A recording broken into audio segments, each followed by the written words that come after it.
আজ 5 আগস্ট 2024 সালের এই দিনে যে দেশকে নূতন করে স্বাধীন করেছিল ছাত্র জনতার সেই দিনটিকে স্মরণ করার জন্য মোংলা পৌর বিএনপির আয়োজন এবং থানা বিএনপির সহযোগিতায় আজকে একটি বিজয় র্যালি অনুষ্ঠিত হলো। আপনাদেরকে দেখাতে পাচ্ছি আজকের যে প্রচন্ড বৃষ্টির মধ্যে মোংলা উপজেলার যে নেতৃবৃন্দ যারা রয়েছে, জেলা কমিটির যুগ্ম আহ্বায়ক ডক্টর ফরিদুল ইসলাম সহ তারা ওই দিনটিকে স্মরণ করার জন্য সুন্দর করে বিজয় র্যালি উপস্থাপন করেছে। তবে সেই র্যালির ভিতরে বৃষ্টিতে ভিজে তারা সেই র্যালিতে অংশগ্রহণ করেছে এবং সেই দিনটিকে স্মরণ করে রাখার জন্য কয়েক হাজার মানুষ এই র্যালিতে অংশগ্রহণ করেছে। এখানে উপজেলা বিএনপির নেতৃবৃন্দ আছে, পৌর বিএনপির নেতৃবৃন্দ আছে, জেলা বিএনপির নেতৃবৃন্দ আছে। আমাদের মাঝে যে প্রধান অতিথি জেলা বিএনপির যুগ্ম আহ্বায়ক এবং ডক্টর লায়ন শেখ ফরিদুল ইসলাম দিনটিকে স্মরণ করার জন্য মোংলা সে দূর দূরান্ত থেকে ছুটে এসেছে। উন্মুক্তভাবে স্বাধীনতা যে আরেকটা উপভোগ করতেছি নতুনভাবে, তার প্রমাণ এই মোংলার জনগণ এই রাজপথে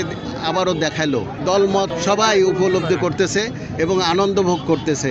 রিমঝিম বর্ষা, দ্যাট ইজ ক্যাটস অ্যান্ড ডগের মধ্যে ভিজে ভিজে হাজার হাজার লোক, এবং এটার মূল মেকানিজমটা মোংলা পৌর বিএনপি তৈরি করে, মোংলা থানা বিএনপি আমাদের সাথে ছিল। এবং আমি মনে করি বাংলাদেশে যে কটি উপজেলা আছে, এই আজকের এই বিজয় বর্ণাঢ্য র্যালি এটি বাংলাদেশে ফেমাস। আমাদের প্রত্যেকের কণ্ঠস্বরকে রুদ্ধ করে দিয়েছিল, আমাদের প্রত্যেকের বাক স্বাধীনতাকে হরণ করেছিল, যার যে পাওনার থেকে বঞ্চিত করেছিল। সেই যে স্বৈরশাসক ছাত্র জনতার আন্দোলনের মাধ্যমে জুলাইয়ের 5 আগস্টে যে বিজয় হয়েছিল, সেই বিজয়ের 1 বছর পূর্তিতে আমরা যে অনুষ্ঠানটি করেছি, বাংলাদেশ জাতীয়তাবাদী দলসহ মোংলা উপজেলা এবং মোংলা পৌরসভার সকল অঙ্গ সংগঠনের নেতৃবৃন্দ 17 বছর ধরে যে আন্দোলন করেছিলাম, সেখানে আমাদের 4771 জন মানুষ আত্মহতি দিয়েছে।